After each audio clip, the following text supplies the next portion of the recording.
ಹೌದಾ? ನಂಗೆ ನೆನಪೇ ಆಗ್ತಿಲ್ವಲ್ಲ, ಏನದು? ತಗೊಳಪ್ಪ, ಕೊನೆಗೂ ನಿನ್ ಬುದ್ಧಿ ತೋರಿಸ್ಬಿಟ್ಟಿಯಲ್ಲ. ನಿನಗೆ ಯಾವಾಗ ಬೇಕಂದ್ರೆ ಅವಾಗ, ಹೇಗ್ ಬೇಕು ಹೇಗೆ ದೋಸೆ ಮಗ್ಚಾಕ್ತಿಲ್ಲ, ಏನು ಅನ್ಸಲ್ವಾ ನಿಂಗೆ? ಬಜಾರಿ, ನಾನು ಏನ್ ಹೇಳ್ಬಾರ್ದು ಹೇಳಿದೆ ಅಂತ ಇಷ್ಟೊಂದು ಓವರ್ ರಿಯಾಕ್ಟ್ ಮಾಡ್ತಿದ್ಯಾ? ನೆನ್ಪಾಗ್ತಿಲ್ಲ ಅನ್ನಪ್ಪ, ಅಷ್ಟಕ್ಕೆ ಇಷ್ಟೊಂದ? ನೀನು ಓವರ್ ಬುದ್ಧಿವಂತಿಕೆನ ತೋರಿಸ್ಬೇಡ. ಬೆಳಿಗ್ಗೆ ಏನ್ ಹೇಳಿದ್ದೆ ಅಂತ ಹೇಳಿದ್ರೆ ಸರಿ, ಇಲ್ಲ ಅಂತಂದ್ರೆ ರಿಲ್ಯಾಕ್ಸ್. ಸುಮ್ನೆ ತಮಾಷೆಗೆ ಹೇಳಿದ್ನಪ್ಪ, ಅದಕ್ಕೆ ಯಾಕೆ ಹೀಗಾಡ್ತಿದ್ಯಾ? ಸುಮ್ನೆ ರೇಗಿಸ್ತದಷ್ಟೇ, ಅದೆಲ್ಲ ಬಿಟ್ಟಾಕು. ನಿನ್ಗೊಬ್ಬ ಒಳ್ಳೆ ಲೇಡಿ ಡ್ರೈವರ್ನ ಕರ್ಕೊಂಡು ಬಂದಿದ್ದೀನಿ. ನಿಮ್ಮಲ್ಲಿ ಅವ್ರನ್ನ ಕರ್ಕೊಂಡು ಶಾಪಿಂಗ್ ಆದ್ರೂ ಹೋಗು, ಆಫೀಸಿಗಾದ್ರೂ ಹೋಗು, ಒಟ್ನಲ್ಲಿ ಅವಳನ್ನ ಜೊತೆ ಇಟ್ಕೊಂಡು ಸುತ್ತಾಡು. ಅಂದ್ರೆ ನೀನ್ ಅರೇಂಜ್ ಮಾಡಿರೋದು ಲೇಡಿ ಡ್ರೈವರಾ? ಹೌದು. ನನಗಂತೂ ಕ್ಯೂರಿಯಾಸಿಟಿ ತಡ್ಕೊಳ್ಳೋದಕ್ಕೆ ಆಗ್ತಿಲ್ಲ. ಈಗಲೇ ಆ ಲೇಡಿ ಡ್ರೈವರ್ನ ನೋಡ್ಬೇಕು. ಓಕೆ,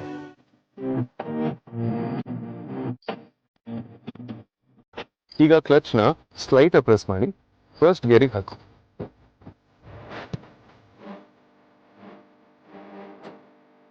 ಹಾಕು, ಹಾಗಲ್ಲ, ಹೀಗೆ.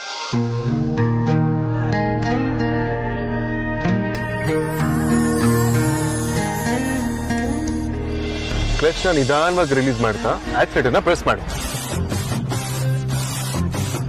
ರಿಲೀಸ್ ಮಾಡು. ಹಾ, ಆಕ್ಸಿಲೇಟರ್ ಪ್ರೆಸ್ ಮಾಡಿ.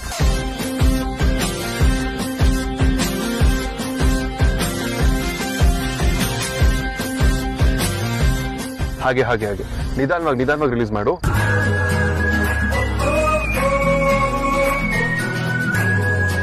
ಆಕ್ಸಿಲೇಟರ್ ನ ಸ್ಲೈಟ್ ಪ್ರೆಸ್ ಮಾಡು. ಬಜಾರಿ, ಡ್ರೈವ್ ಮಾಡ್ತಾ ಮುಂದೆ ನೋಡ್ಬೇಕು. ನೀನನ್ನ ನೋಡ್ತಿದ್ರೆ ಆಮೇಲೆ ಯಾರು ನೋಡೋದಿಕ್ಕಾಗಲ್ಲ, ಅಷ್ಟೇ. ಮುಂದೆ ನೋಡು.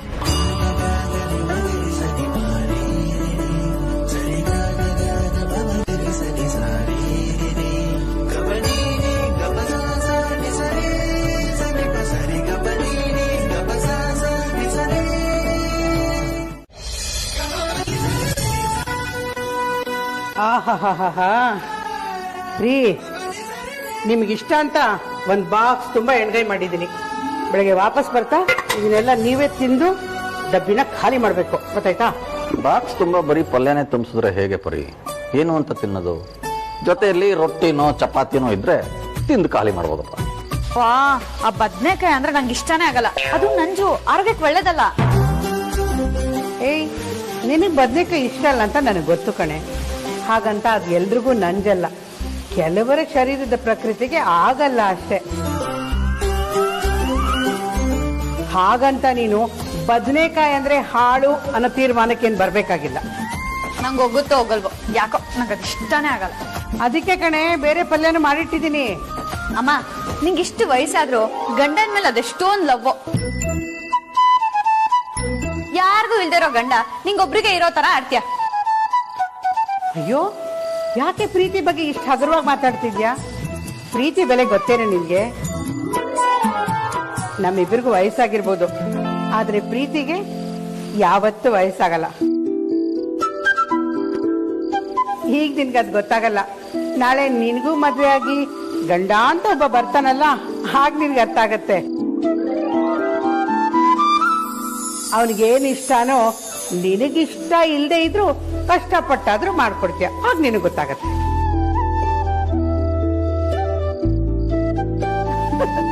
ಅಯ್ಯೋ, ನೋಡ್ರಿ ನಿಮ್ ಮಗಳನ್ನ, ಗಂಡ ಅಂದ ತಕ್ಷಣ ಹೇಗ್ ಮುಖ ಕೆಂಪಗ್ ಮಾಡ್ಕೊತಿದ್ದಾಳೆ ಅಂತ. ಏನೋ ಈಗ್ಲೇ ತನ್ನ ಗಂಡ ಯಾರು ಅಂತ ಗೊತ್ತಿರೋ ತರ ನಾಚ್ಕೊತಿದ್ದಾಳೆ. ಹೋಗಮ್ಮ, ಏನೋ ಮಾತಾಡಬೇಡ.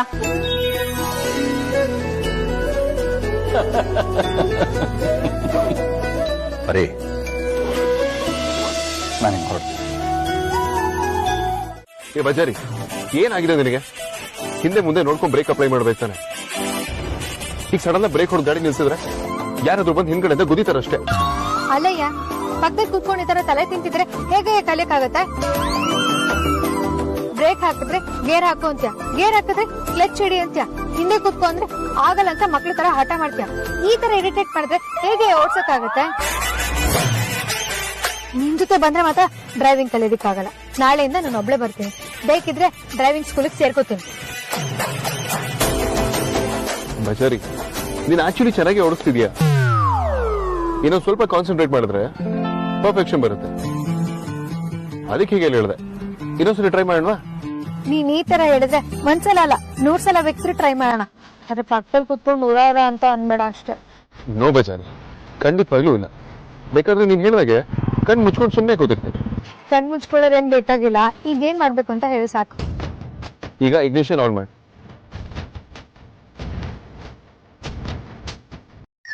ಕನ್ಫ್ಯೂಸ್ ಆಗೋ ಅಗತ್ಯ ಇಲ್ಲ ಮುಗಿಯ. ಗಾಡಿ ಮೂವ್ ಮಾಡುವಾಗ ಬ್ರೇಕ್ನ ರಿಲೀಸ್ ಮಾಡಬೇಕು. ಗಾಡಿ ಪಾರ್ಕ್ ಮಾಡಾದ್ಮೇಲೆ ಹ್ಯಾಂಡ್ ಬ್ರೇಕ್ ಅಪ್ಲೈ ಮಾಡಬೇಕು ಅಷ್ಟೇ. ಹೌದಾ? ಏಕೆ? ಕೆಲವು ಸಲ ಗಾಡಿನ ನಾವು ಸ್ಲೋಪಲ್ಲಿ ಪಾರ್ಕ್ ಮಾಡಿರ್ತೀವಿ. ಆಗ ಹ್ಯಾಂಡ್ ಬ್ರೇಕ್ ಅಪ್ಲೈ ಮಾಡಲಿಲ್ಲ ಅಂದ್ರೆ ಅದ್ರ ಪಾಡ್ಗೆ ಅದು ಹಿಂದೆ ಎಲ್ಲ ಮುಂದೆ ಹೋಗೋ ಚಾನ್ಸಸ್ ಇರುತ್ತೆ. ಅದಕ್ಕೆ ಇದನ್ನ ಅಪ್ಲೈ ಮಾಡಿದ್ರೆ ಹಾಗಾಗೋದಿಲ್ಲ. ಅಯ್ಯೋ, ಇದೆಲ್ಲ ಇದೆಯಾ? ಸರಿ ನೆನ್ಪಿಡ್ಕೊತೀನಿ ಬಿಡು. ಸರಿ, ಈಗ ಹ್ಯಾಂಡ್ ಬ್ರೇಕ್ ರಿಲೀಸ್ ಮಾಡಿ ಗಾಡಿ ಮೂವ್ ಮಾಡು.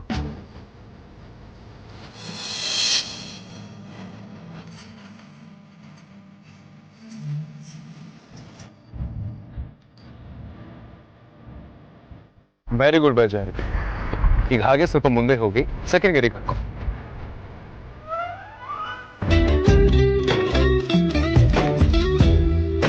ವೆರಿ ಗುಡ್ ಬಜಾರಿ. ಗೇರ್ ರೇಷಿಯೋನ ಅಬ್ಸರ್ವ್ ಮಾಡ್ತಿರು. ಈಗ ಥರ್ಡ್ ಗೇರ್ ಹಾಕು.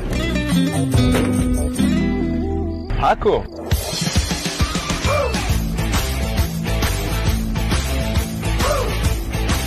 Very good. Keep it up.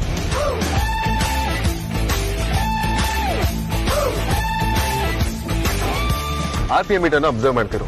That is when you realise ಎಷ್ಟು RPM ಗೆ ನೀನು ಎಷ್ಟೇ ಗೇರಲ್ಲಿ ಇರಬೇಕು ಅಂತ. ಈಗ ಫೋರ್ತ್ ಗೇರ್ ಹಾಕು.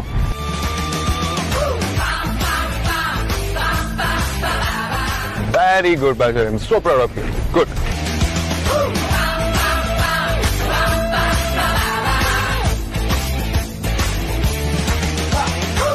ಮೈ ಡಿಯರ್ ಗಂಡ, ಹೆಂಗೆ ನಿನ್ ಹೆಂಡತಿ ಅಮೇಸಿಂಗ್ ಅಲ್ವಾ? ಅದ್ರ ಬಗ್ಗೆ ಡೌಟೇ ಇಲ್ಲ. ಅದಕ್ಕೆ ಅಲ್ವಾ ಲವ್ ಮಾಡಿ ಮದುವೆ ಆಗಿದ್ದು. ನನಗೆ ಯಾವತ್ತೂ ನನ್ನ ಸೆಲೆಕ್ಷನ್ ಬಗ್ಗೆ ತುಂಬಾ ಗರ್ವ ಇದೆ. ಯೋ, ನಾನ್ ಕೇಳಿದ್ದು ಕಾರ್ ಓಡಿಸೋ ವಿಚಾರದಲ್ಲಿ. ಬೇರೆ ಮ್ಯಾಟ್ರ್ ಅಲ್ಲಿ ನೀ ನನಗೆ ಸರ್ಟಿಫಿಕೇಟ್ ಕೊಡೋ ಅಗತ್ಯ ಇಲ್ಲ. ಯಾಕಂದ್ರೆ ನಮಗ್ ನನ್ ಬಗ್ಗೆ ಗೊತ್ತು. ಪರವಾಗಿಲ್ಲ ಬೇಜಾರಿ. Not bad. You are a quick learner. ಇಷ್ಟು ಬೇಗ ಕಲ್ತ್ಕೊಳ್ತೀಯ ಅಂತ ನಾನು ಅನ್ಕೊಂಡಿರಲಿಲ್ಲ. ಹೀಗೆ ಇನ್ನೊಂದು ಸ್ವಲ್ಪ ದಿನ ಪ್ರಾಕ್ಟೀಸ್ ಮಾಡ್ತಾನೆ ಅಂದ್ರೆ ಪರ್ಫೆಕ್ಷನ್ ಬರುತ್ತೆ. ಯಾವಾಗ ಲೆಫ್ಟ್ ಅಲ್ಲಿ ಇರಬೇಕು, ಯಾವಾಗ ರೈಟ್ ಅಲ್ಲಿ ಇರಬೇಕು, ಫೋಟೋಸ್ ನ ಹೇಗೆ ಅವಾಯ್ಡ್ ಮಾಡಬೇಕು, ಅಂಡ್ ಇಂಡಿಕೇಟರ್ಸ್ ನ ಯಾವಾಗ ಬಳಸಬೇಕು, ಅದೇ ಸೆಟ್ RPM ಮೀಟರ್ ನ ನೋಡ್ತಿರೋ, ಗೇರ್ ರೇಷಿಯೋ ಗೊತ್ತಾಗುತ್ತೆ. ನೀನ ಕಲ್ತ್ಕೊಳ್ತೀಯ. ಇಷ್ಟೇ ಆಗಿದೆ ಅಂದ್ರೆ ಇನ್ ಅದಾಗದೆ ಇರುತ್ತಾ? ಅವೆಲ್ಲ ಒಟ್ಟಿಗೆ ಕಲ್ತ್ಬಿಟ್ರೆ ಗಿನ್ನಿಸ್ ದಾಖಲೆ ಆಗ್ಬಿಡುತ್ತೆ. ನಂಗೆ ಆ ಲೆವೆಲ್ಗೆಲ್ಲ ಫೇಮಸ್ ಆಗೋದಕ್ಕೆ ಇಷ್ಟ ಇಲ್ಲ. ನೀನ್ ಆಲ್ರೆಡಿ ರಾಕೆಟ್ ಅಲ್ಲಿ ಕೂತು ಸ್ಪೇಸ್ ಹೋಗಿರೋ ಫೀಲಿಂಗ್ ಅಲ್ಲಿ ಇದೆಯಾ? ಕಾರ್ ಓಡಿಸೋದು ಅಷ್ಟೇ ಇಲ್ಲ, ಮನೆಗೆ ಹೋದ್ಮೇಲೆ ಅದನ್ನ ಕರೆಕ್ಟ್ ಪಾರ್ಕ್ ಮಾಡೋದು ಕಲ್ತ್ಕೋಬೇಕು. ಅದನ್ನ ಪರ್ಫೆಕ್ಷನ್ ಅಂತ ಹೇಳೋದು. ಯಾಕದತಿ ಸೈಲೆಂಟ್ ಆಗ್ಬಿಟ್ಟೆ? ಲವಲ್ ಬಿದ್ದಿದ್ಯಾ ಹೆಂಗೆ? ಯಾಕತ್ಗೆ? ಅಲ್ಲ, ಲವ್ ಮ್ಯಾಟರ್ ತೆಗಿತಿದ್ದಂಗೆ ಸೈಲೆಂಟ್ ಆಗ್ಬಿಟ್ಟ ಅಲ್ಲ, ಅದಕ್ಕೆ ಕೇಳ್ದೆ. ಅದ್ ಬಿಡಿ ಅದಕ್ಕೆ. ನಿಮ್ಗೇನ್ ಇಷ್ಟ? ಇಷ್ಟೆಲ್ಲ ಹೇಳಿದ್ರು ನನಗೆ ನಿಮ್ಮ ಅಣ್ಣನೂ ಇಷ್ಟ ಆದಿತ್ತು. ನನ್ ತರ್ಲಿ ಕ್ವಾಟ್ಲಿ ಎಮೋಷನ್ಸ್ ನ ಬೇರ್ ಮಾಡೋದು ಅವರೇ ಅಲ್ವಾ? ಅಯ್ಯೋ ಅದಕ್ಕೆ ಅದಲ್ಲ, ನಿಮ್ಗೆ ಊಟದಲ್ಲಿ ಏನ್ ಇಷ್ಟ ಆಗುತ್ತೆ ಅಂತ ಕೇಳಿದ್ದು. ಗುಲಾಬ್ ಜಾಮೂನ್. ಸಾರ್ಥಕ್ ಅಣ್ಣಂಗೆ ಏನ್ ಇಷ್ಟ ಆಗುತ್ತೆ ಅಂತ ನಂಗೆ ಗೊತ್ತು. ವಿಕ್ಕಿ ಬಾಬಂಗ್ ಏನ್ ಇಷ್ಟ? ಪೀಸ್ ಪಲಾವ್. ಅಜ್ಜಿಗೆ? ಅಜ್ಜಿಗೆ ಮಜ್ಜಿಗೆ ಹುಳಿ. ವೇದಾಂತ್ ಬಾಬಂಗೆ? ಅಕ್ಕಿ ರೊಟ್ಟಿ. ಧ್ರುವಂಗೆ? ಕ್ಯಾರೆಟ್ ಹಲ್ವಾ.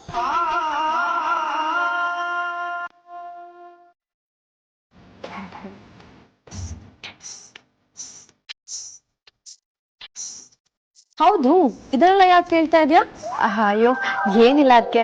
ನಮ್ ಲೆಕ್ಚರರ್ ಒಬ್ರು, ನಾವ್ ಸಿಕ್ಕಾಪಟ್ಟೆ ಹಾರಾಡ್ತೀವಿ, ಆದ್ರೆ ನಮ್ಗೆ ಸಿಂಪಲ್ ವಿಷಯಗಳೇ ಗೊತ್ತಿರಲ್ಲ, ಅದ್ರಲ್ಲೂ ನಮ್ ಕುಟುಂಬದವ್ರ ಇಷ್ಟ ಕಷ್ಟಗಳು ಏನು ಗೊತ್ತಿರಲ್ಲ ಅಂತ ಹೇಳಿದ್ರು. ಅದು ಸ್ವಲ್ಪ ನಂಗೂ ಫೀಲ್ ಆಯ್ತು. ಅದಕ್ಕೆ ಇವತ್ ನನ್ ಕುಟುಂಬದವ್ರು ಎಲ್ಲರೂ ಊಟದ ಇಷ್ಟಗಳನ್ನ ತಿಳ್ಕೊಬೇಕು ಅನಿಸ್ತು. ವೆರಿ ಗುಡ್ ಅದಿತಿ, ನಿನ್ನ ಅಪ್ರೋಚ್ ನಂಗೆ ತುಂಬಾ ಇಷ್ಟ ಆಯ್ತು. Keep it up. ಇದು ನನ್ನ ತಂಗಿ ಅಂದ್ರೆ.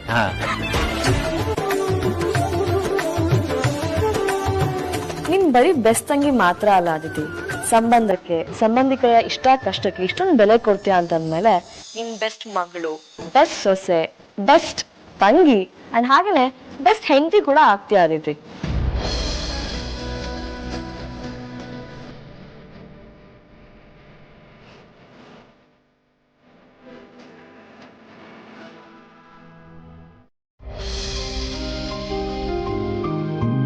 ಅಕ್ಕ ಬೇಗ ಬಾ ಅಕ್ಕ, ಟೈಮ್ ಆಯ್ತು. ಅಮ್ಮು ಬಂದೆ. ಅಮ್ಮು ನೀನ್ ಕರೆಕ್ಟಾಗಿ ಡ್ರೈವಿಂಗ್ ಬರುತ್ತೆ ಅಲ್ವಾ? ಎಲ್ಲಾನು 10 ಸಲ ಅಳ್ದು ತಗೋ ವೇದಾಂತ ಸರ್ಟಿಫಿಕೇಟ್ ಕೊಟ್ಟಿರುವಾಗ ನಿಂದೇನಕ್ಕ ಡೌಟು? ಆಗಲ್ಲ ಅಮ್ಮು, ನೀನ್ ಈಗ ತಾನೇ ಕಾರು ಓಡ್ಸೋದ್ ಕಲ್ತಿದ್ಯಾ, ಅಭ್ಯಾಸ ಇಲ್ವಲ್ಲ ಅದಕ್ಕೆ ಕೇಳ್ದೆ. ನೀನೊಳ್ಳೆ ಕೆಲ್ಸಕ್ಕೆ ಅಪ್ಲೈ ಮಾಡ್ದಾಗ್ಲೂ ಹೀಗೆ ಕೇಳೋದು, ಎಕ್ಸ್ಪೀರಿಯನ್ಸ್ ಇದೆಯಾ ಅಂತ. ಕೆಲ್ಸ ಕೊಟ್ರೆ ತಾನೇ ಎಕ್ಸ್ಪೀರಿಯನ್ಸ್ ಆಗೋದು. ಇದು ಹಂಗೇನೆ ಅಕ್ಕ, ಓಡ್ಸಿ ಅಭ್ಯಾಸ ಆಗುತ್ತೆ. ನೀನೇನು ಹೆದರ್ಕೋಬೇಡ, ಬಂದು ಧೈರ್ಯವಾಗಿ ಕುತ್ಕೋ. When Ammu here no fear. ಏನ್ ತಮಾಷೆನಾ? ಬಾ. ಅಮ್ಮು ಒಂದ್ ನಿಮಿಷ, ಅತ್ತೆನೂ ಬಂದ್ಬಿಡ್ಲಿ. ನೋಡು, ನಾನು ನಿನಗೆ ಲೊಕೇಶನ್ನ ಶೇರ್ ಮಾಡಿದ್ದೀನಿ. ಇನ್ನು ಅರ್ಧ ಗಂಟೆ ನಾನು ಅಲ್ಲಿಗೆ ಬರ್ತೀನಿ, ನೀನು ಬಂದ್ಬಿಡ. ಸರಿ ಇರು, ನಾನೇ ಕರಿತೀನಿ. ಹೊಡೋಣ ಅತ್ತೆ. ಹಾ ಅಮೂಲ್ಯ, ಬರ್ತಿದ್ದೀನಿ. ಬಾ ಅಕ್ಕ, ನೀನ್ ಹಿಂದೆ ಕುತ್ಕೋ, ಅತ್ತೆ ಮುಂದೆ ಕುತ್ಕೊಳ್ತಾಳೆ. ಅವ್ರ ಹತ್ರ DL ಇದೆ ಅಲ್ಲ, ಅದಕ್ಕೆ. ಬಾ. ಸರಿ.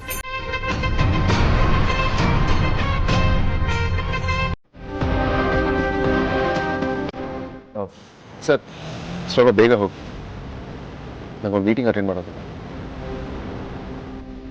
ಆಕ್ಚುಲಿ ನಾನು ಆಲ್ರೆಡಿ ಇಷ್ಟೊತ್ತಿಗೆ ಅಲ್ಲಿ ಇರಬೇಕಿತ್ತು, ಬಟ್ ನನ್ನ ಕಾರಲ್ಲಿ ಡೀಸೆಲ್ ಆಗೋಯ್ತು, ಹಾಗಾಗಿ ಅಲ್ಲೇ ನಿಲ್ಸುತ್ತೆ.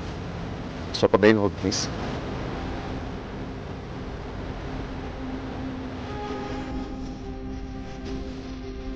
ಏನೇ ಹೇಳಿ, ಆಟೋಲ್ ಹೋಗೋದ್ರ ಮಜಾನೇ ಬೇಡ, AC-ನೇ ಬೇಡ, ಇಷ್ಟು ತಣ್ಣ ಗಾಳಿ ಬರುತ್ತೆ. I like this feeling.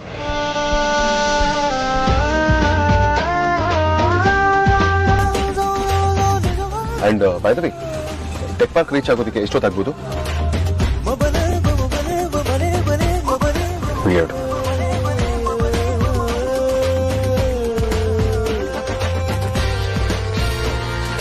Excuse me.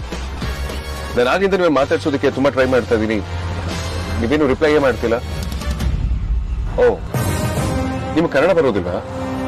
ಪರವಾಗಿಲ್ಲ, ನಿಮ್ಗೆ ಯಾವ ಭಾಷೆ ಬರುತ್ತೆ ಹೇಳಿ, ನಾನು ಅದರಲ್ಲಿ ಕಮ್ಯುನಿಕೇಟ್ ಮಾಡ್ತೀನಿ. ನನ್ನಷ್ಟಕ್ಕೆ ನಾನು ಸುದ್ದಿ ಇರೋಣ ಅಂದ್ರೆ ಬಿಡ್ತಿಲ್ವಲ್ಲ ಇವನು, ಏನ್ ಮಾಡೋದೀಗ?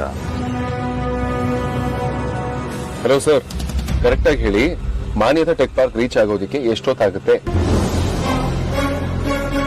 ಸರ್, ನಾನು ಆಗ್ಲಿಂದ ನಿಮ್ಮನ್ನು ಮಾತಾಡ್ಸೋದಕ್ಕೆ ತುಂಬಾ ಟ್ರೈ ಮಾಡ್ತಾ ಇದ್ದೀನಿ. ನಿಮ್ಗೆ ಕನ್ನಡ ಬರಲ್ಲ ಅಂದ್ರೆ ಹೇಳಿ, ನಿಮ್ಗೆ ಯಾವ ಭಾಷೆ ಬರುತ್ತೋ ನಾನು ಅದರಲ್ಲಿ ನಿಮ್ ಜೊತೆ ಕಮ್ಯುನಿಕೇಟ್ ಮಾಡ್ತೀನಿ. ಅದನ್ನ ಬಿಟ್ಟು ಈ ರೀತಿ ಹ್ಯಾಂಡ್ ಮೂವ್ಮೆಂಟ್ಸ್ ಮಾಡಿದ್ರೆ ಏನ್ ಅರ್ಥ ಆಗುತ್ತೆ ಹೇಳಿ? ಆಟೋ ನಿಲ್ಸಿ, ಆಟೋ ನಿಲ್ಸಿ. I am talking to you. ನೀವಿಲ್ ಬರ್ತಿರೋ ವಿಷಯನ ಯಾರಿಗೂ ಹೇಳಿಲ್ಲ ತಾನೆ? ಹೇಳ್ಬೇಡಿ ಅನ್ನೋದನ್ನ ತಲೆ ಮೇಲೆ ಹೊಡೆದಂಗ್ ಹೇಳಿದ್ಮೇಲೆ ಹೇಳಿದ್ರೆ ಕಷ್ಟ ಆಗುತ್ತೆ ಅಂತ ಹೇಳಲಿಲ್ಲ. ಟೆನ್ಷನ್ ಮಾಡ್ಕೋಬೇಡಿ, ಮ್ಯಾಟ್ರಿಗೆ ಬನ್ನಿ. ನನ್ನ ವೇದನ್ ಭಾವನ್ ಮನೆ ಕರ್ಕೊಂಡೋಗಿ. ಏನ್ರಿ, ನಾನು ನಿಮ್ಮನ್ನ ಅಲ್ಲಿ ಕರ್ಕೊಂಡು ಹೋಗ್ಬೇಕಾ? ಅಲ್ಲ, ನಿಮ್ಗೆ ಅಡ್ರೆಸ್ ಗೊತ್ತಿಲ್ವಾ? ಇಲ್ಲ ಅಂದ್ರೆ ಏನ್ ನನ್ನನ್ನ ಬಾಡಿಗೆ ಬೈಕ್ ಓಡಿಸೋನು ಅನ್ಕೊಂಡಿದ್ದೀರಾ? ಅಯ್ಯೋ, ಅದ್ ಹಾಗಲ್ಲ ರೀ. ಯಾಕೆ, ಏನಾಯ್ತು? ನಿನಗೆ ಅಂತ ಕೊಟ್ಟಿರೋ ಗಾಡಿ ಏನಾಯ್ತು? ಈಗೇನು ಕರ್ಕೊಂಡ್ ಹೋಗ್ತಿರೋ ಇಲ್ವೋ? ಏನ್ ನಮ್ಗೆ ಆವಾಜ ಹೋಗಲ್ಲ ಅಂತ ಏನ್ರಿ ಮಾಡ್ತೀರಾ? ಹಾ, ಸರ್ವೆ ಅಂತ ಹೇಳಿ ಪಾರ್ಕಿ ಕರ್ಸಿ ಕೂರಿಸಿದ್ರಲ್ಲ, ಅದನ್ನ ಬಾವಂಗ್ ಹೇಳ್ತೀನಿ. ಹಲೋ ಮಿನಿ ನೋಡಿ, ಫಸ್ಟ್ ಆಫ್ ಆಲ್ ಬಾಸ್ಗೆ ನೀವು ಅಂದ್ರೆ ತಂಗಿ ಫೀಲಿಂಗು.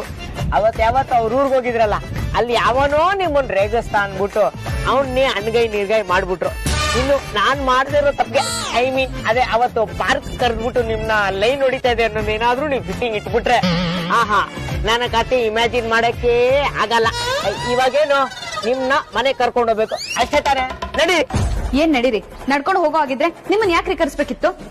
ಅಮ್ಮ ತಾಯಿ, ಫ್ಲೋ ಅಲ್ಲಿ ಬಂದಿದ್ದಕ್ಕೂ ಗ್ರಾಮರ್ ಚೆಕ್ ಮಾಡಿದ್ರೆ ಕಾನ್ವರ್ಸೇಷನ್ ಕಷ್ಟ ಆಗುತ್ತೆ, ಹೊರಡೋಣವಾ ಅಂತ ಕೇಳಿದ್ದು.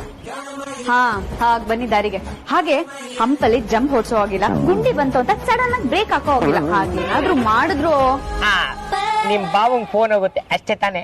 S, no doubt. Don't worry ಮಾಡ್ಕೋಬೇಡಿ. ಅಕಸ್ಮಾತ್ ಚಿಕ್ಕ ಹಂಪ್ ಬಂದ್ರು ಗಾಡಿನ ನಿಲ್ಸಿ ನಾನು ಇಳಿದು ಹಂಪ್ನ ಕ್ರಾಸ್ ಮಾಡಿಸಿ ನಿಮ್ಮನ್ನ ಸೇಫ್ ರೀಚ್ ಮಾಡಿಸ್ತೀನಿ. ಆಗ್ಬೋದಾ? ಪರವಾಗಿಲ್ಲ ರೀ, ನಿಮ್ಗೂ ಬುದ್ಧಿ ಇದೆ. ದಟ್ಸ್ ಓಕೆ, ಚಲೋ. ಇನ್ನೇನ್ ಆಟೋ ರಾಜಡ್ ಅಂತಾರೆ, ಎಗರ್ಸ್ಕೊಂಡು ಹೋಗ್ಬೇಕಾಗುತ್ತೆ. ಬೇರೆ ವಿಧಿ ಇಲ್ಲಪ್ಪ, ಅನಿವಾರ್ಯಕ್ಕೆ ತಲೆ ಬಾಗ್ಲೇಬೇಕಾಯ್ತು. ಅಲ್ಲ ಅಪ್ಪ, ಬೇರೆ ಮಿಸ್ ಮಾಡೋದಕ್ಕೆ ಜಾಗ ಹುಡುಕ್ತಿದ್ದೀನಿ, ಎಲ್ಲ ಅರೇಂಜ್ಮೆಂಟ್ಸ್ ಮಾಡ್ತಿದ್ದೀನಿ ಅಂತ ಹೇಳಿದ್ರಿ. ಅದು ಅಲ್ಲದೆ ಸಮಸ್ಯೆ ಏನು ಇಲ್ಲ ಅಂತ ಹೇಳಿದ್ರಲ್ಲ. ಹೇಳಿದ್ ನಿಜ, ಆದ್ರೆ ಸುಳ್ಳು ಹೇಳಿದ್ದೆ. ಸುಳ್ಳು ಹೇಳ ಯಾಕಪ್ಪ? ನಿಜ ಹೇಳಿದ್ರೆ ನಾನು ನಿಮ್ಗೆ ಹೆಲ್ಪ್ ಮಾಡ್ತಿರ್ಲಿಲ್ಲ ಅಂತನಾ, ಅಥವಾ ಹೆಲ್ಪ್ ಮಾಡಿಸ್ಕೊಂಡ್ರೆ ನಿಮ್ಗೆ ಅದು ಅವಮಾನ ಅಂತಾನ? ಹಾಗೇನಿಲ್ಲಪ್ಪ, ನೀನ್ ಹಾಗೆಲ್ಲ ಅನ್ಕೋಬೇಡ. ಯಾಕೆ ಅಂತ ನನಗೂ ಗೊತ್ತಿಲ್ಲ. ಅವತ್ ಯಾಕೋ ಹೇಳೋದಕ್ ಬಾಯಿ ಕೂಡ ಬರ್ಲಿಲ್ಲ. ಹಿಡ್ಕೊಟ್ ಮಾವ, ಕಣ್ಕೊಟ್ ದೇವ್, ಇಬ್ರು ಒಂದೇ ಅಂತ ಹೇಳ್ತಾರೆ. ನೀವು ಅಮೂಲ್ಯನ ನನಗೆ ದಾರಿ ಎರೆದುಕೊಟ್ಟಿದ್ದೀರಾ. ಅದು ಅಲ್ಲದೆ ನಾನು ನಿಮ್ಮನ್ನ ಬಾಯಿ ತುಂಬಾ ಅಪ್ಪ ಅಂತ ಕರೀತೀನಿ. ಅಪ್ಪ, ನಾನು ಈ ಮನೆಗೆ ಕೇವಲ ಸಂಭ್ರಮಗಳಿದ್ದಾಗ ಬರೋದಲ್ಲ. ನಿಮ್ಮ ಕಷ್ಟಕ್ಕೆ ನಿಮ್ಮ ಮಗನಾಗಿ ನಿಮ್ಮ ಮನೆಯವರಾಗಿ ನಿಂತ್ಕೊಳ್ಬೇಕು. ಅದನ್ನ ಕರ್ತವ್ಯ ಕೂಡ ಅಪ್ಪ. ನನ್ನ ಕರ್ತವ್ಯ ಒಂದ್ ಕಡೆ ಇರ್ಲಿ, ಅಳಿಯನ್ನ ಮಗನ ಸ್ಥಾನದಲ್ಲಿ ನೋಡ್ತೀರಾ. ನೀವು ಇರೋ ವಿಚಾರನ ನನ್ನ ಹತ್ರ ಹೇಳ್ಕೊಳ್ಬೇಕು, ನಿಮ್ ಕಷ್ಟಗಳನ್ನ ಹೇಳ್ಕೊಳ್ಬೇಕು, ಸಹಾಯ ಪಡ್ಕೋಬೇಕು. ಅದು ನಿಮ್ ಹಕ್ಕು ಅಂತ ನಿಮ್ಗೆ ಅನಿಸ್ತಿಲ್ವಾ? ನೀನ್ ಸಹಾಯ ಮಾಡೇ ಮಾಡ್ತೀಯಪ್ಪ, ಅದು ಗೊತ್ತಿರೋ ವಿಚಾರ. ಆದ್ರೆ ಎಲ್ಲೋ ಒಂದ್ ಕಡೆ ಮನಸ್ಸಿನ ಮೂಲೆಯಲ್ಲಿ ನನ್ನ ಸ್ವಾಭಿಮಾನ ಆಟ ಬಂದಿರ್ಬೇಕು. ಹಾಗೆಲ್ಲ ಮಾತಾಡ್ಬಿಟ್ಟು ಅದಕ್ಕಿಂತ ಹೆಚ್ಚಾಗಿ ನನಗೆ ನನ್ನ ತೋಳ ಮೇಲೆ ಇನ್ನೂ ನಂಬಿಕೆ ಇದೆ ವೇದಾಂತು. ಬುದ್ಧಿ ಬಂದಾಗ್ಲಿಂದ ಹೋರಾಟನೇ ನನ್ನ ಜೀವನ ಆಗೋಗಿದೆ. ಅದೇ ಒಂಥರ ಅಭ್ಯಾಸ ಆಗೋಗಿದೆ ನನಗೆ. 4 ಜನ ಹೆಣ್ಮಕ್ಳು, ಅವ್ರನ್ನ ಓದಿಸಿದೀನಿ, ಇಬ್ಬರನ್ನ ದಡ ಸೇರಿಸಿದೀನಿ. ಅದಕ್ಕೆಲ್ಲ ನನ್ನ ದುಡಿಮೆನೆ ನನ್ನ ಕೈ ಹಿಡಿದಿತ್ತು. ಈಗಲೂ ದುಡಿಬಹುದು ಅನ್ನೋ ಧೈರ್ಯ ಇರುವಾಗ ನೀನಂತ ಅಲ್ಲ, ಯಾರ ಹತ್ರನೂ ನಾನು ಸಹಾಯ ಕೇಳಬಾರದು ಅಂತ ಅನ್ನಿಸ್ಬಿಡ್ತು. ನನಗೆ ಈ ಕೆಲಸ ಮಾಡೋದ್ರಿಂದ ಏನು ತೊಂದರೆ ಇಲ್ಲಪ್ಪ. ಒಂದ್ ವೇಳೆ ನಾನು ಆಟೋ ಓಡಿಸೋದ್ರಿಂದ ನಿನ್ನ ಘನತೆಗೆ, ಗೌರವಕ್ಕೆ ಏನಾದ್ರೂ ಧಕ್ಕೆ ಆಗತ್ತೆ ಅಂದ್ರೆ ಈಗ್ಲಿಂದನೇ ನಾನು ಆಟೋ ಓಡಿಸೋದನ್ನ ನಿಲ್ಲಿಸ್ಬಿಡ್ತೀನಿ. ನೀವು ಮಾಡ್ತಿರೋ ಕೆಲಸ ಗೌರವ ಕಡಿಮೆ ಮಾಡುವಂಥದ್ದಲ್ಲ, ಹೆಚ್ಚಿಸುವಂಥದ್ದು. ನನ್ನ ಘನತೆಗೆ ಅಥವಾ ನನ್ನ ಗೌರವಕ್ಕೆ ಯಾವುದೇ ರೀತಿಯಾದ ಧಕ್ಕೆ ಬರೋದಿಲ್ಲ. ಅಪ್ಪ, ಸ್ವಾಭಿಮಾನದಿಂದ ಕಷ್ಟಪಟ್ಟು ದುಡಿಯೋ ಯಾವುದೇ ಕೆಲಸ ಆಗಿರ್ಬೋದು, ದಟ್ ಇಸ್ ರಿಯಲಿ ಗ್ರೇಟ್. ಅದಕ್ಕೆ ಹೇಳೋದು, ನೀನು ತುಂಬಾ ತಿಳುವಳಿಕೆ ಇರೋ ಹುಡುಗ ಅಂತ. ಬಾಬಾ ಕೂತ್ಕೋ, ನಾನೀಗ ಸ್ಪೀಡಾಗೆ ಹೋಗ್ತೀನಿ.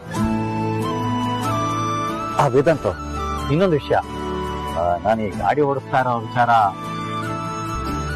ಅಮ್ಮ ಮತ್ತೆ ಆರ್ತಿಗೆ ಗೊತ್ತಾದ್ರೆ ತುಂಬಾ ಬೇಜಾರು ಮಾಡ್ಕೋತಾರೆ. ಇಬ್ರು ಮಕ್ಕಳು ಇದನ್ನ ನೀನ್ ತಗೊಳ್ಳೋ ಹಾಗೆ ತಗೊಳ್ಳೋದು. ವೈಜಯಂತಿ ಆಂಟಿ ಬಂದ್ರು ಬಂದ್ಬಿಡ್ಬೋದು. ಕ್ಲೋಸ್ ಮಾಡ್ಬೇಡ.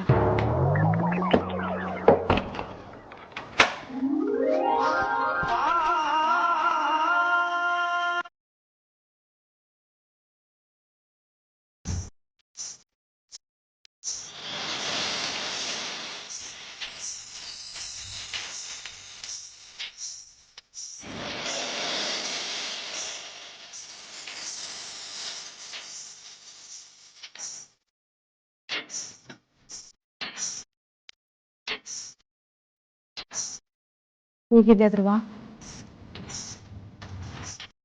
ಚೆನ್ನಾಗಿರ್ತೀಯ. ಚೆನ್ನಾಗಿಲ್ಲ ಅಂದ್ರು ಚೆನ್ನಾಗಾಗ್ತೀಯ, ಯಾಕಂದ್ರೆ ನಾನ್ ಬಂದಿದ್ದೀನಲ್ವಾ. ನಾನಷ್ಟೇ ಅಲ್ಲ, ನಿನಗಿಷ್ಟ ಆಗೋದನ್ನು ತಂದಿದ್ದೀನಿ. ಏನ್ ಹೇಳು? ನಿನ್ಗೋಸ್ಕರ ಕ್ಯಾರೆಟ್ ಹಲ್ವಾ ಮಾಡ್ಕೊಂಡ್ ಬಂದಿದ್ದೀನಿ.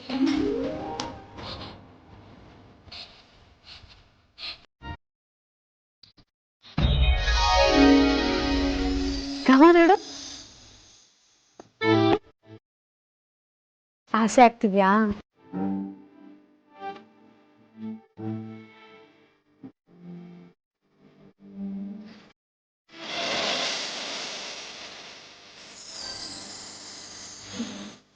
ನನಗ್ ಪ್ರಪೋಸ್ ಮಾಡೋದಕ್ಕೆ ನೀನ್ ಇಷ್ಟೊಂದು ಲೇಟ್ ಮಾಡಬಾರ್ದಿತ್ತು. ದೊಡ್ಡ ನೀನು.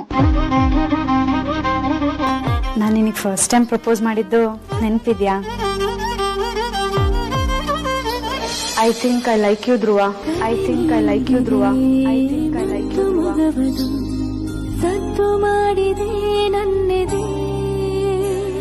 ಅವತ್ತೇ ನೀನ್ ಹೂ ಅಂದಿದ್ರೆ ನಮ್ ಮನೆಯವ್ರನ್ನ ಹೇಗೋ ಒಪ್ಪಿಸ್ತಿದ್ದೆ.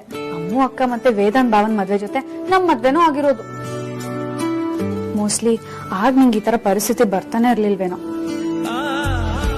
ನಾನು ನಿನ್ನ ನೋಡೋದಕ್ಕೆ ಕಳ್ಳಿ ತರ ಬರೋದು ಇರ್ತಿರ್ಲಿಲ್ಲ. ಗಂಡ ಹೆಂಡತಿ ಅಂತ ಕೈ ಕೈ ಹಿಡ್ಕೊಂಡು ರಾಜ ರೋಷ ಓಡಾಡಿದ್ರು ಯಾರು ಕೇಳ್ತಾ ಇರ್ಲಿಲ್ಲ. ನೋಡು ಹೀಗೆ ಹೇಳ್ತಿದ್ದೀನಿ, ಆಮೇಲೆ ಹೇಳಿಲ್ಲ ಅಂತೆಲ್ಲ ಹೇಳ್ಬೇಡ. ನೀನ್ ಹುಷಾರಾದ ಕೂಡ್ಲೆ ಇಬ್ರು ನಮ್ ವಿಷಯನ ನಮ್ ಮನೇಲಿ ಹೇಳ್ಬೇಡಣ, ಅರ್ಥ ಆಯ್ತಾ? ನಿನ್ನ ಕಾಯಕ್ ಆಗಲ್ಲ ಕಣೋ. ತಗೋತೀನಿ.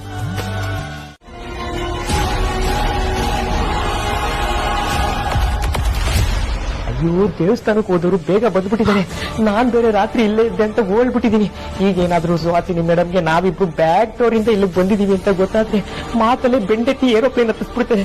ಪ್ಲೀಸ್ ದಯವಿಟ್ಟು ಬೇಗ ಬಂದು ನನ್ನ ಕಾಪಾಡಿ. ಸರಿ ಸರಿ ಬರ್ತೀನಿ.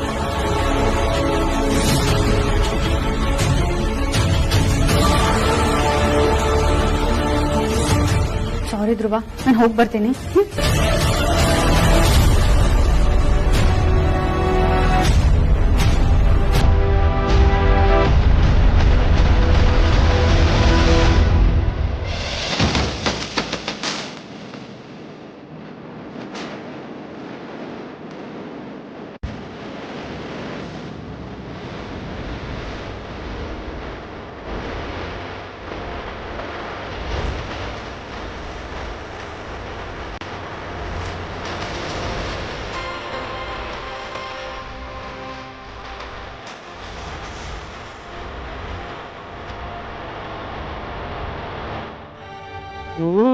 ನನಗಿಲ್ಲಿ ಕೈ ಕಾಲೆಲ್ಲ ಶೇಕ್ ಆಗ್ತಾ ಇದೆ.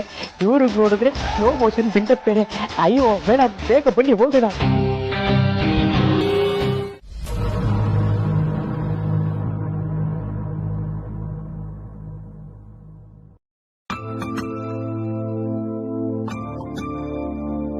ವೇದಾಂತ್, ಅಕ್ಕನ ಮಾತನ್ನ ನೀನು ನಂಬ್ತೀಯ? ಹೌದು, ನಂಬ್ತೀನಿ.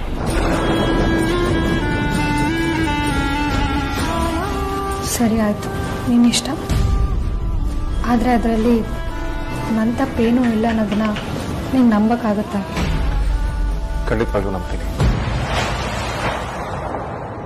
ಯಾವುದೇ ಅನುಮಾನ ಇಲ್ಲದೆ ನಂಬ್ತೀನಿ. ಅಮೂಲ್ಯ, ನಿನ್ನ ಫೀಲಿಂಗ್ಸ್ ನಾನು ತುಂಬಾನೇ ರೆಸ್ಪೆಕ್ಟ್ ಮಾಡ್ತೀನಿ.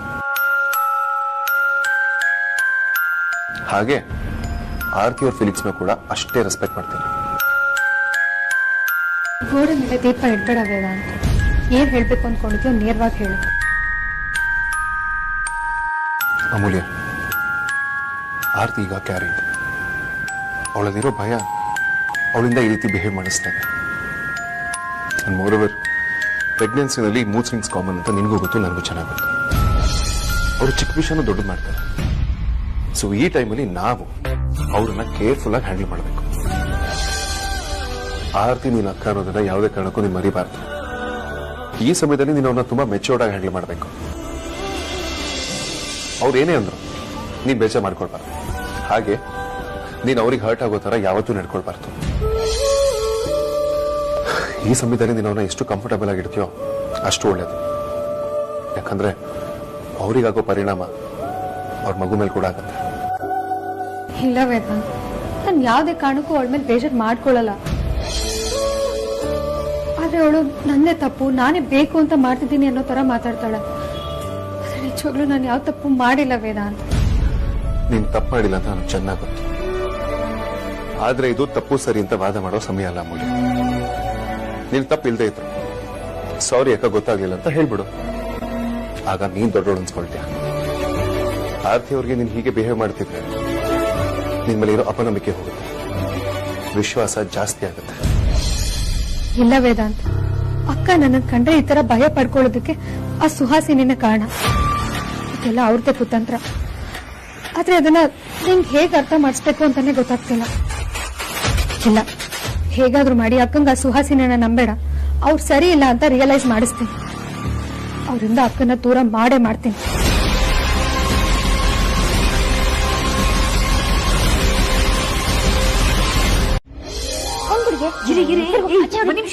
ಗಾಬರಿ ಮಾಡಬೇಡ. ಅಲ್ಲಿ ನೋಡು, ಗನ್ ಇಟ್ಕೊಂಡ್ ಬರ್ತಿದ್ದಾನೆ.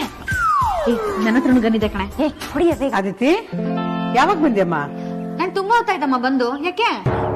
ಏನಿಲ್ಲ ಕಣೆ, ನೀನು ರಿಹರ್ಸಲ್ ಮುಗಿಸ್ಕೊಂಡ್ ಬರೋದ್ ಲೇಟ್ ಆಗತ್ತಲ್ಲ, ಆ ಟೈಮಲ್ಲಿ ಕರ್ಕೊಂಡ್ ಬರೋದಕ್ಕೆ ನಿಮ್ಮ ಅಪ್ಪ ಇರಲ್ವಲ್ಲ, ಭಯ ಆಗಿತ್ತು. ನೀನೇ ಬೇಗ ಬಂದಿದ್ದು ಒಳ್ಳೇದಾಯ್ತು ನೋಡು. ಅದ್ ಸರಿ, ಹೇಗಿತ್ತು ನಿನ್ ಪ್ರಾಕ್ಟೀಸು? ಚೆನ್ನಾಗಿ ಹೇಳ್ಕೊಡ್ತಿದ್ದಾರಾ?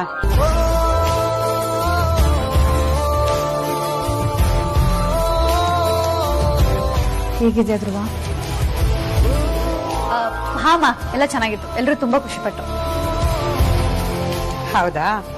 ಅದ್ ಸರಿ ಅದಿತಿ, ನೀನು ಹಲ್ವಾ ಮಾಡ್ಕೊಂಡು ಹೋಗಿದ್ಯಲ್ಲ, ಅದ್ ನೀನ್ ಒಬ್ಳೆ ತಿಂದ್ಯೋ ಅಥವಾ ಬೇರೆಯವ್ರಿಗೂ ಕೊಟ್ಯೋ? ಇಲ್ಲಮ್ಮ, ಎಲ್ಲ ನಾನೇ ತಿನ್ನಿಸ್ದೆ.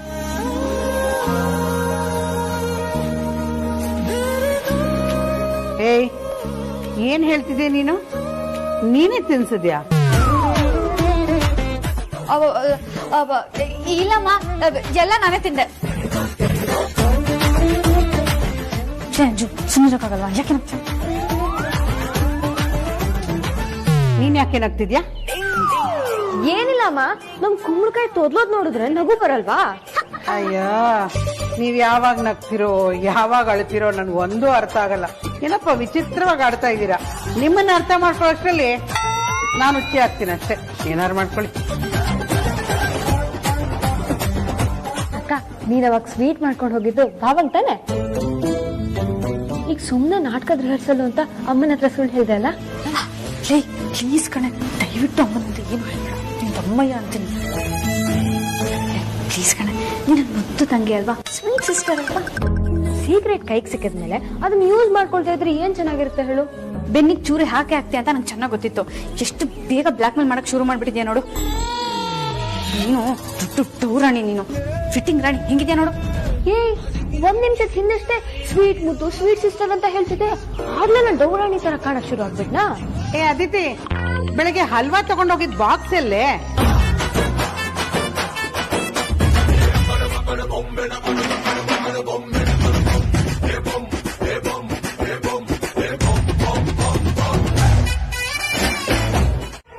ಯಾರೋ ಬಂದಿದ್ರ? ಎಸ್ ವೇದಾಂತ್, ನನ್ ಗೆಸ್ ಯಾವಾಗ್ಲೂ ಸರಿ ಇರುತ್ತೆ. ನಮ್ಮ ಮನೆಗೆ ಖಂಡಿತ ಯಾರೋ ಬಂದು ಹೋಗಿದ್ದಾರೆ.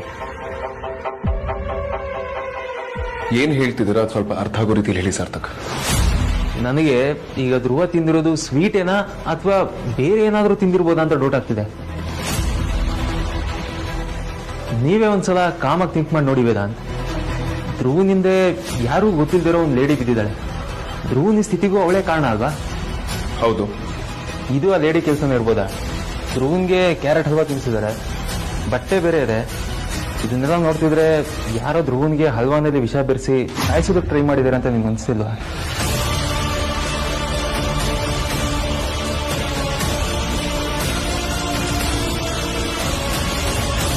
ನೋ ಸಾರ್ಥಕ್, ನಮ್ಮೇಲೆ ಸೆಕ್ಯೂರಿಟಿ ಇಷ್ಟು ಟೈಟ್ ಆಗಿರುವಾಗ ಯಾರು ಬರೋದಕ್ಕೆ ಸಾಧ್ಯ ಹೇಳಿ? ಬರಬೇಕು ಅನ್ನೋ ಉದ್ದೇಶ ಇರೋರು ಹೇಗಾದ್ರೂ ಬರ್ತಾರೆ ಬೇಕಾ? ಅವ್ರಿಗೆ ಸೆಕ್ಯೂರಿಟಿ ಅನ್ನೋದೆಲ್ಲ ಒಂದು ಮ್ಯಾಟ್ರೇ ಅಲ್ಲ. ಹೌದು ಸಾರ್ಥಕ್, ಯಾರು ಬಂದಿದ್ದಾರೆ, ಏನ್ ನಡ್ತಿದೆ ಅಂತ ತಿಳ್ಕೊಳ್ಳೇಬೇಕು. ನೀವು ಕೆಲಸ ಮಾಡಿ, ನೀವು ಈಗಲೇ ಸೆಕ್ಯೂರಿಟಿ ವಿಚಾರಿಸಿ, ನಾನು ಡಾಕ್ಟರ್ನ ವಿಚಾರಿಸ್ತೀನಿ. ಓಕೆ ವೇದಾಂತ್.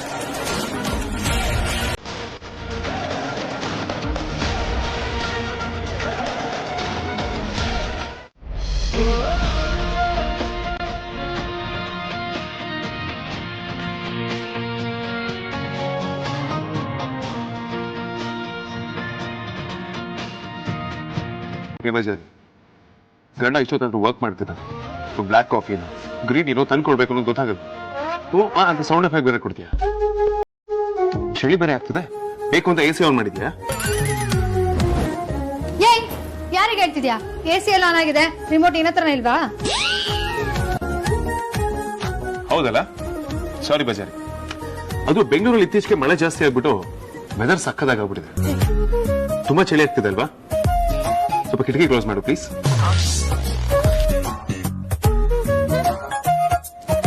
ಆಹಾ, ಇದು ಕಣಯ್ಯ ವೆದರು ಅಂದ್ರೆ. ಸ್ವರ್ಗನೇ ಧರೆಗಿಳಿಸಿದೆ ಅನ್ನೋ ತರ ಅನ್ಸ್ತಾ ಇದೆ. ನಮ್ ಬೆಂಗಳೂರು ಕಾಶ್ಮೀರಕ್ಕಿಂತ ಏನು ಕಮ್ಮಿ ಇಲ್ಲ. ಈ ವೆದರ್ಗೆ ತುಂತುರು ಅಲ್ಲಿ ನೀಡ ಹಾಡು, ಕಂಪನ ಇಲ್ಲಿ ಪ್ರೀತಿ ಹಾಡು. ಹಾಗಾದ್ರೆ ಕಾಶ್ಮೀರ್ ಹನಿಮೂನ್ಗೆ ಹೋಗೋರ್ಗೆ ಅಲ್ಲಿ ಮುಂದೆ ಹೋಗ್ಬಿಡಿ, ಬೆಂಗಳೂರಿಗೆ ಬಂದ್ಬಿಡಿ, ನಮ್ ಕರ್ನಾಟಕದ ಕಾಶ್ಮೀರ ಅಂತ ಹೇಳ್ತೀಯಾ? ಅಲ್ಲ ಕಣಯ್ಯ, ನೀನ್ ಯಾಕೆ ಹನಿಮೂನ್ ಬಗ್ಗೆ ಮಾತಾಡ್ತಾ ಇದೀಯಾ? ಹನಿಮೂನ್ ವರ್ಡಿಂಗ್ ಹೆಚ್ಚು ಕೂಡ ಗೊತ್ತಿಲ್ಲ ನೀನು. ಹನಿಮೂನ್ ಬಗ್ಗೆ ಮಾತಾಡ್ತಾ ಈ ತರ ವೆದರ್ ಅಲ್ಲಿ ಹೆಂಡತಿನ ತಪ್ಕೊಂಡು ಕೂತ್ಕೊಳ್ಳೋದ್ ಬಿಟ್ಟು ಕೆಲಸ ಮಾಡ್ತಾ ಕೂತಿದ್ದಾನೆ. ರೋಬೋಟ್ ಸವಾಸ ಆಗೋಯ್ತು.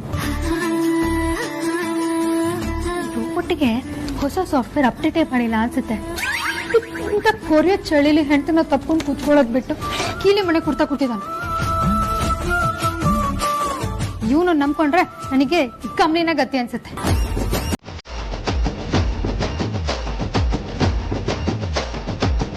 ಏ ಬಜಾರಿ, ಅಷ್ಟೊಂದು ಪಿಲ್ಗಳನ್ನ ಯಾಕೆ ತಗೊಂಬಂದಿದ್ಯಾ? ಏನೋ ನೀನೇ ಹೊತ್ಕೊಳ್ತೀಯಾ? ನೀನೇ ಮಾಡೋದ್ ಚಳಿಗೆ ಇದೇ ಗತಿ. ನೀನ್ ಲ್ಯಾಪ್ಟಾಪ್ ಕೊಟ್ಟು